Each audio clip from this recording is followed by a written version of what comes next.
Salut à tous! Aujourd'hui, on se lance une mission spéciale pour le brevet. On va jouer les détectives scientifiques pour résoudre une énigme que l'on croise tous les jours. On va décortiquer ensemble le phénomène de la dissolution. C'est un grand classique qui tombe souvent, alors autant être au point. Prêt? Allez, c'est parti, on plonge dans le sujet. Alors, voilà le mystère du jour. On a tous déjà mis un sucre dans un café ou un thé et on l'a regardé disparaître. Hop, plus rien. Mais alors, il est passé où ce sucre? Il s'est volatilisé? C'est la question de départ de notre petite enquête. Et en fait, ce phénomène, il est absolument partout autour de nous. Regardez, quand on met du sel dans l'eau des pâtes, il disparaît. Et le fameux pchit quand on ouvre une canette de soda, eh bien c'est encore une histoire de dissolution. Bref, de la cuisine à nos boissons, la chimie est tout le temps là.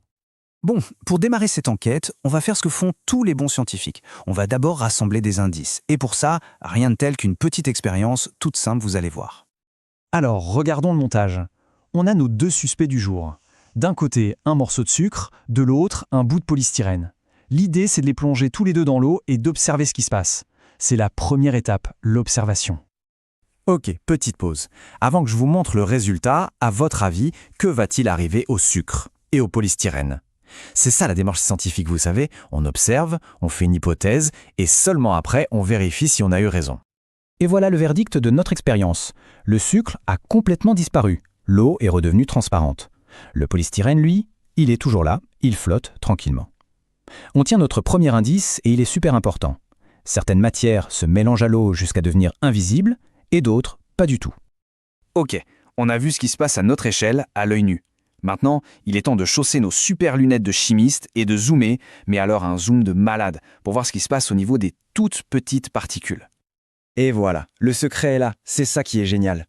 À gauche, on a ce que l'on voit, et à droite, ce qui se passe en réalité. Les petites particules d'eau, en bleu, viennent carrément entourer chaque particule de sucre en marron, et elles les dispersent partout. Le sucre n'a pas disparu, non. Ces particules sont juste tellement bien mélangées qu'on ne les voit plus. C'est exactement ça la dissolution. Et pour notre morceau de polystyrène, eh bien le modèle est super clair. Ces particules restaient bien groupées, en bloc. Les particules d'eau n'arrivent pas à les séparer. On dit alors que le polystyrène est insoluble dans l'eau. C'est simple, les deux types de particules ne peuvent pas s'imbriquer. Bon, maintenant qu'on a compris le pourquoi du comment, il est temps d'apprendre à parler comme un vrai chimiste. C'est super important pour le brevet, il faut utiliser les bons mots, alors on se concentre. Voici les 4 mots à connaître sur le bout des doigts. Le soluté, c'est la chose qu'on dissout, comme notre sucre. Le solvant, c'est le liquide qui fait le travail. Ici, c'est l'eau. Le résultat final se mélange parfaitement homogène, on appelle ça une solution. Et si jamais ça ne marche pas, comme avec le polystyrène, on dit que la substance est insoluble. Logique, non ? Ah, très bonne question. Si on continue à verser du sucre dans notre verre d'eau, est-ce que ça va marcher à l'infini? Est-ce que le sucre va continuer à disparaître encore et encore?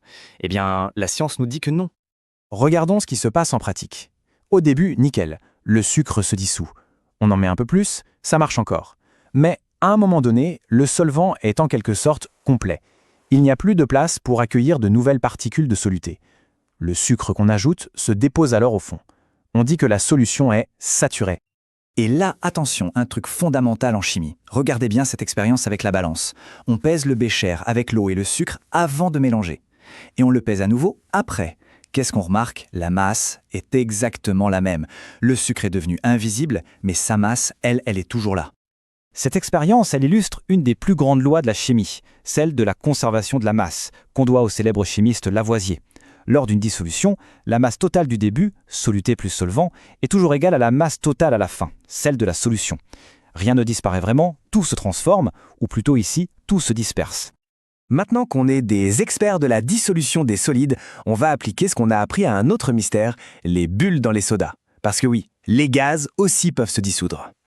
Ce montage permet de le prouver. On relie une bouteille de boisson gazeuse à un tube à essai qu'on a rempli d'eau et retourné. Si on secoue un peu la bouteille, on voit le gaz qui s'échappe et qui vient prendre la place de l'eau dans le tube.